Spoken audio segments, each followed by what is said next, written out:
warahmatullahi wabarakatuh.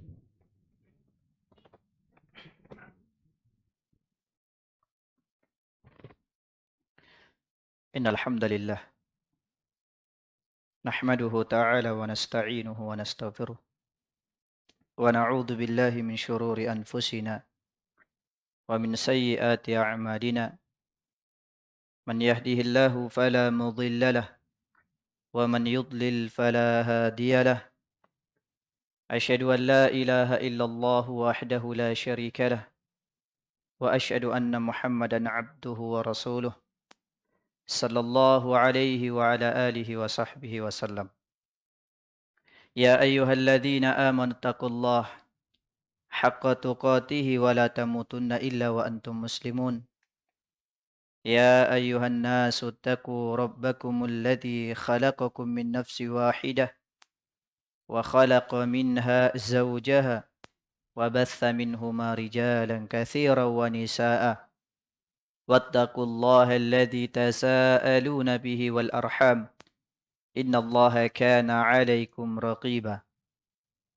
Ya ayyuhalladzina amanu taqullaha wa qulu qawlan sadida yuslih lakum a'malakum wa yaghfir lakum dhunubakum wa may yuti'illaha wa rasulahu faqad faza fawzan 'azima.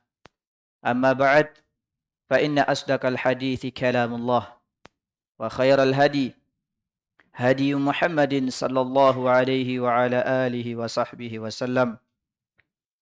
Wa syarral umuri muhdatsatuha fa inna kulla muhdatsatin bid'ah wa kulla bid'atin dhalalah wa kulla dhalalatin finnar. A'azzani Allah wa iyyakum minan nar. Ma'asyiral muslimin, jamaah Jumat yang dimuliakan dan dirahmati oleh Allah tabaraka wa taala. Henti-hentinya sebagai umat muslim secara khusus untuk senantiasa memanjatkan puji syukur kita kepada Allah tabaraka wa taala. Karena berkat limpahan nikmat Allah tabaraka wa taala sehingga kita masih bisa dan mampu melaksanakan segala jenis aktivitas baik yang sifatnya duniawiyah ataupun ukhrawiyah. Oleh karenanya banyak-banyaklah bersyukur kepada Allah tabaraka wa taala, karena dengan itu Allah Subhanahu wa taala akan senantiasa dan terus-menerus menambahkan nikmat-Nya kepada kita semua. Allahumma amin. Ma'asyiral muslimin, jamaah yang dimuliakan Allah tabaraka wa taala. Allah Subhanahu wa taala menyebutkan di dalam Al-Qur'an yang isinya bahwa Allah Subhanahu wa taala akan senantiasa menguji hamba-hambanya sebagai bentuk rasa cintanya Allah tabaraka wa taala kepadanya. Ketika itu Allah Subhanahu wa taala tahu bahwa ia akan memperbaiki amalan-amalannya.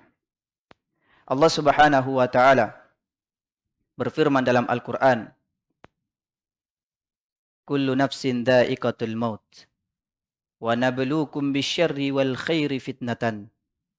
Setiap yang berjiwa pasti akan merasakan yang namanya kematian, dan kami, kata Allah tabaraka wa taala, akan terus-menerus memberikan ujian baik berupa kebaikan ataupun keburukan sebagai bentuk fitnah atau ujian terhadap mereka. Allah Subhanahu wa taala juga menyebutkan dalam ayat yang lain bahwa tujuan Allah menguji mereka agar mengetahui siapa di antara mereka yang paling baik dan paling bagus amalannya. Allah berfirman, alladzi khalaqal mauta wal hayata liyabluwakum ayyukum ahsanu amala. Dialah Allah tabaraka wa taala yang telah menciptakan kehidupan dan kematian, dan Allah akan menguji kalian agar Allah tahu siapa di antara kalian yang paling baik amalannya. Di dalam ayat yang telah kita sebutkan di atas menunjukkan bahwasannya Allah Subhanahu wa taala akan senantiasa menguji kita semua dengan tujuan Allah ingin mengetahui siapa di antara kita yang paling baik dan yang paling ikhlas di dalam beramal. Karena melihat keadaan yang ada di tengah-tengah perjalanan kehidupan tersebut, banyak di antara hamba-hamba Allah Subhanahu wa taala yang gugur disebabkan ujian-ujian tersebut. Di antara ujian dan fitnah yang Allah datangkan untuk hamba-hambanya, selain kematian, selain bencana alam, dan sebagainya, ternyata Allah Subhanahu wa taala mendatangkan dan mentakdirkan satu fitnah yang azimah, yang besar, yang itu merupakan tanda-tanda munculnya hari kiamat yang besar, yaitu fitnatul Dajjal. Sebagaimana yang disabdakan oleh Rasulullah sallallahu alaihi wasallam dalam sebuah hadis yang diriwayatkan oleh Imam Ibnu Majah dari sahabat Abu Umamah Al-Bahili radhiyallahu taala anhu, Rasulullah bersabda, "Innahu lam takun fitnatun fil ardi mundu dara Allahu dzurriyyata Adam a'zama min fitnatid Dajjal wa inna Allaha lam yab'ats nabiyyan illa hadzara ummatahu ad-Dajjal." Yang artinya kata Rasulullah sallallahu alaihi wasallam, sesungguhnya belum pernah terjadi fitnah di bumi ini sejak Allah menciptakan anak keturunan Adam, yang mana fitnah tersebut jauh lebih besar daripada yang lainnya berupa fitnah Dajjal. Dan Allah Subhanahu wa taala tidak pernah mengutus satu orang nabi pun, melainkan nabi tersebut telah memperingatkan umatnya dari bahaya yang namanya Dajjal. Atadru nama Dajjal? Tahukah kalian tentang yang namanya Dajjal? Dajjal digambarkan oleh Nabi alaihi salatu wassalam sebagai sosok yang sangat mengerikan. Di kepalanya, di jidatnya, memiliki tanda dengan bertuliskan kata ka, fa, dan ra, yang menunjukkan sebagai simbol kekufuran. Dan Rasulullah menyebutkan di antara bentuk bahayanya fitnah Dajjal tersebut dapat menipu orang-orang yang ada pada saat itu, sehingga orang-orang itu menganggap bahwasanya itu adalah ilah Tuhan atau yang semisalnya. Kenapa demikian? Karena ternyata Dajjal bisa menghidupkan orang yang telah mati, bisa mematikan orang yang masih hidup, bisa menurunkan hujan, mendatangkan kebaikan dan keburukan. Di tangan kanannya adalah surga, tangan kirinya adalah neraka. Yang dipandang oleh orang-orang adalah itu sebuah sesuatu yang tidak dimiliki oleh manusia umumnya atau tidak dimiliki oleh makhluk apapun. Maka dari situlah manusia tertipu dan mereka pun mengikuti Dajjal wal'iyadu billah, nas'alallahu salamata wal afiyah. Namun ada di antara mereka yang bisa selamat dan terhindar darinya, yaitu orang-orang yang beriman kepada Allah Tabaraka wa Ta'ala. Dengan keimanannya, ia akan tahu bahwasannya itu adalah Dajjal yang ia harus lari dan menghindar darinya. Oleh karena itu, Rasulullah sallallahu alaihi wasallam memberikan nasihat serta jalan keluar untuk menghadapi fitnah Dajjal tersebut, sebagaimana yang sering kita lantunkan di akhir salat kita, tepatnya di tahiyat akhir, dengan doa Allahumma inni a'udzubika min adabi qabri wa min adabi jahannam wa min fitnatil mahya wal mamati wa min fitnati masihid Dajjal. 4 perkara yang Rasulullah sarankan, ajarkan kepada umatnya untuk berlindung dari 4 tersebut, diantaranya adalah fitnah Dajjal. Lalu ma'asyarul muslimin arhimani wa rahimakumullah, tidak hanya sampai di situ Allah memberikan fitnah. Tidak sampai di situ Allah menguji hamba-hambanya. Karena Allah ingin mengetahui siapa di antara mereka yang paling baik amalannya. Ternyata ada fitnah yang jauh lebih besar dari fitnah Dajjal, yang sangat mengerikan, yang membuat orang-orang siapapun itu, baik orang yang berilmu ataupun muslim sekalipun, tertipu dengan fitnah tersebut. Fitnah apakah itu? Disebutkan oleh Rasulullah sallallahu alaihi wasallam dalam sebuah hadis yang diriwayatkan oleh Imam Ibnu Majah dari sahabat Abu Sa'id Al-Khudri radhiyallahu taala anhu. Rasulullah bersabda, "Ala ukhbirukum bima huwa akhwafa alaikum indi minal masihid dajjal. Kata Rasulullah sallallahu alaihi wasallam, maukah aku kabarkan kepada kalian tentang sesuatu yang lebih aku khawatirkan menimpa kepada kalian daripada fitnah dajjal. Mendengarkan hal itu, maka para sahabat berkata, "Qulna bala ya Rasulullah." Tentu wahai Rasulullah. Maka Rasulullah mengatakan, asyirkul khafi, yaitu kesyirikan yang tidak nampak. Kemudian Rasulullah memberikan gambarannya, ayyuqimar rajulu yusalli fayuzayyinu salatahu lima yara min nadhari rajulin. Yang artinya, syirik yang tidak nampak adalah ketika seseorang menegakkan salat, kemudian dia perbagus salatnya dengan tujuan supaya dilihat oleh manusia. Dalam riwayat yang lain, Imam Ahmad, Rasulullah mengatakan, inna akhwafa ma akhafu alaikum asyirkul asghar. Sesungguhnya yang aku khawatirkan menimpa atas kalian adalah syirik kecil. Para sahabat berkata, wa ma syirkul sagir. Apa itu syirik kecil ya Rasulullah? Maka Rasulullah mengatakan ar-riya, yaitu riya. Apakah itu yang namanya riya?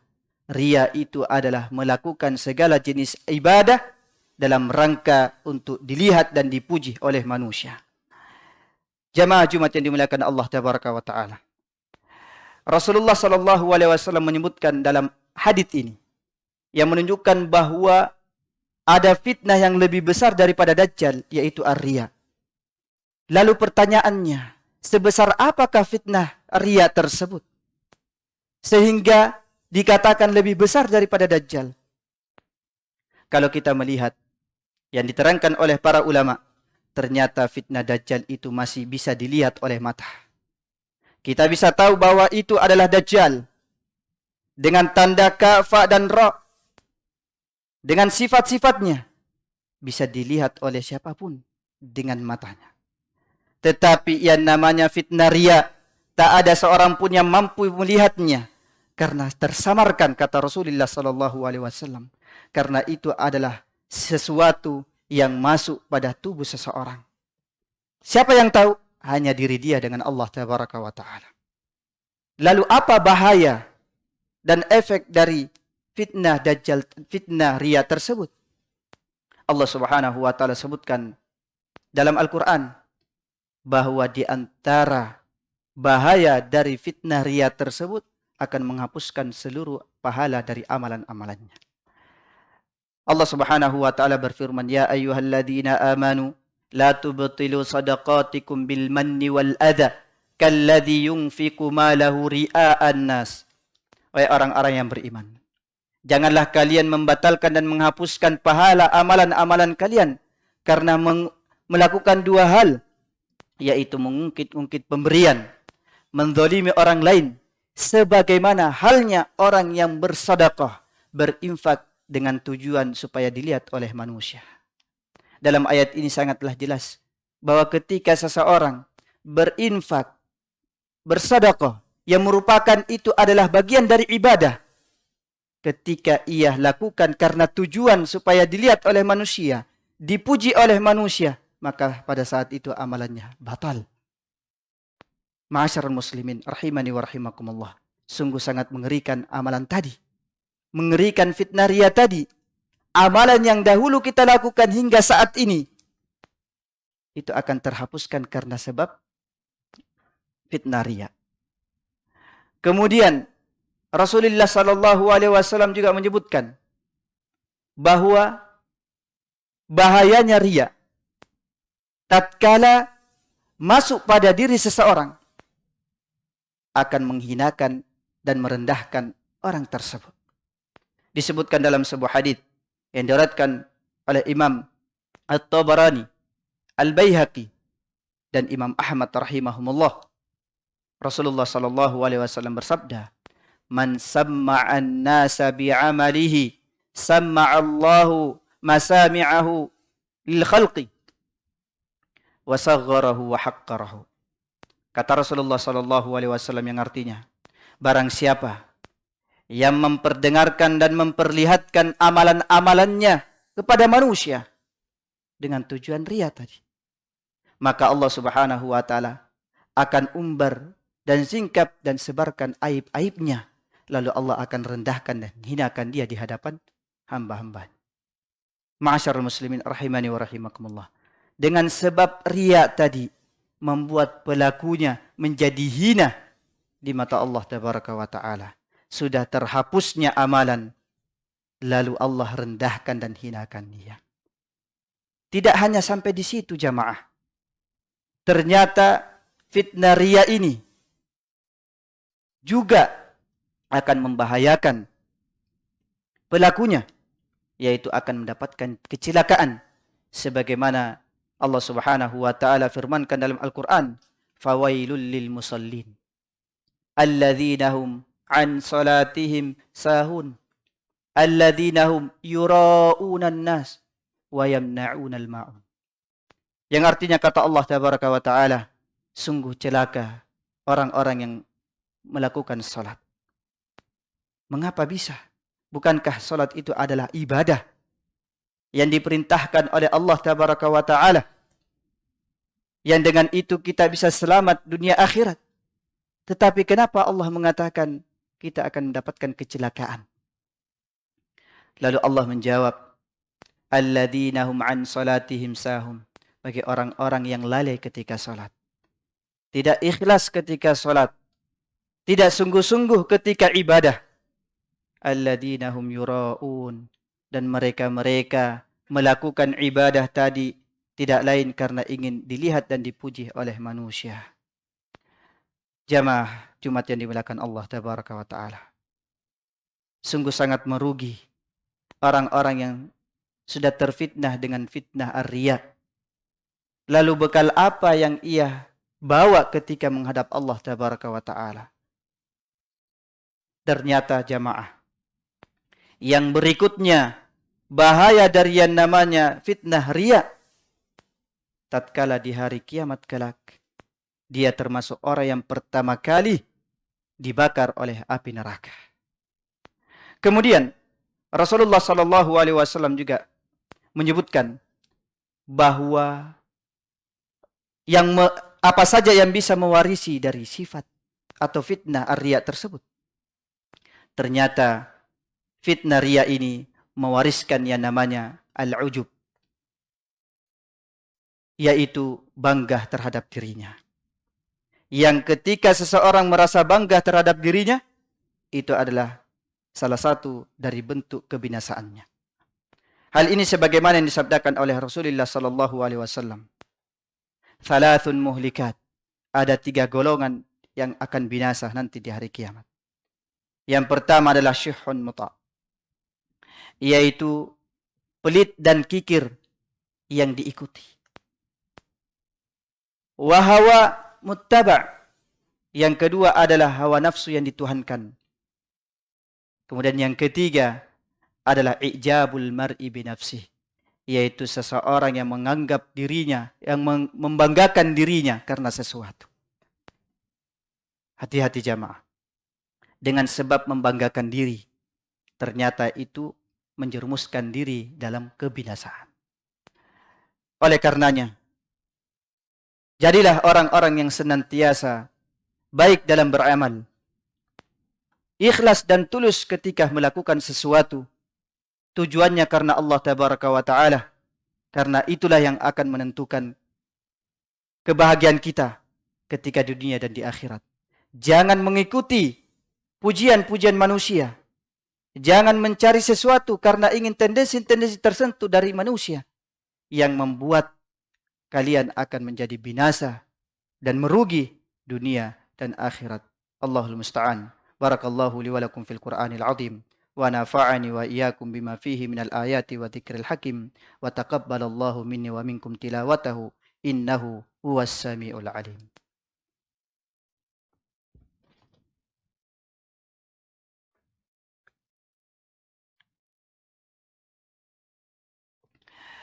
Alhamdulillah, assalatu wassalamu ala rasulillah, wa ala alihi wa sahbihi wa man wala amma ba'd. Jamaah Jumat yang dimuliakan Allah Tabaraka wa Ta'ala. Setelah kita mendengarkan pada khutbah yang pertama, bahwa inti sarinya adalah ketika kita dihadapkan fitnah riya, maka hati-hatilah, karena itu akan membahayakan diri kita, akan merendahkan diri kita, sehingga kita pun sengsara dunia akhirat. Kemudian Rasulullah Sallallahu Alaihi Wasallam memberikan wejangan kepada kita, sebagaimana ketika Rasulullah memberikan wejangan dan nasihat kepada kita untuk menghadapi sebagai bentuk jalan keluar dari fitnah Dajjal, yaitu Rasulullah mengajarkan kepada kita doa untuk jalan keluar dari yang namanya fitnah riya. Rasulullah Sallallahu Alaihi Wasallam mengatakan dalam haditsnya, Allahumma inni a'udzu bika an usyrika bika wa ana a'lam wa astaghfiruka lima la a'lam. Yang artinya, ya Allah ya Rabbku, sesungguhnya aku berlindung kepadamu untuk berbuat syirik kepadamu dalam keadaan aku tahu, dan aku memohon ampun kepadamu terhadap perkara-perkara yang tidak aku ketahui. Jamaah Jumat yang dimuliakan Allah Tabaraka wa Ta'ala, sudah berapa banyak amalan yang kita lakukan? Apakah di dalamnya ada fitnah riya? Maka jawabannya ada pada hati kita. Karena riya tidak akan bisa dilihat oleh siapapun, tetapi yang ketahui adalah diri kalian sendiri dengan Allah Tabaraka wa Ta'ala. Marilah kita mengintrospeksi diri kita dengan banyak-banyak bertobat kepada Allah Tabaraka wa Ta'ala. Allahumma salli ala Muhammad wa ala ali Muhammad kama sallaita ala Ibrahim wa ala ali Ibrahim innaka Hamidum Majid. Wa barik ala Muhammad wa ala ali Muhammad kama barakta ala Ibrahim wa ala ali Ibrahim innaka Hamidum Majid. Allahumma ighfir lil muslimina wal muslimat wal mu'minina wal mu'minat al ahya'i minhum wal amwat innaka sami'un qaribun mujibud da'awat ya qadiyal hajat. Rabbana zalamna anfusana wa illam taghfir lana wa tarhamna lanakunanna minal khasirin. Rabbana atina fid dunya hasanah wa fil akhirati hasanah wa qina adzaban nar. Wa sallallahu ala nabiyyina Muhammadin walhamdulillahi rabbil alamin. Subhanakallahumma wa bihamdika asyhadu an la ilaha illa anta astaghfiruka wa atubu ilaik. Aqimissalah.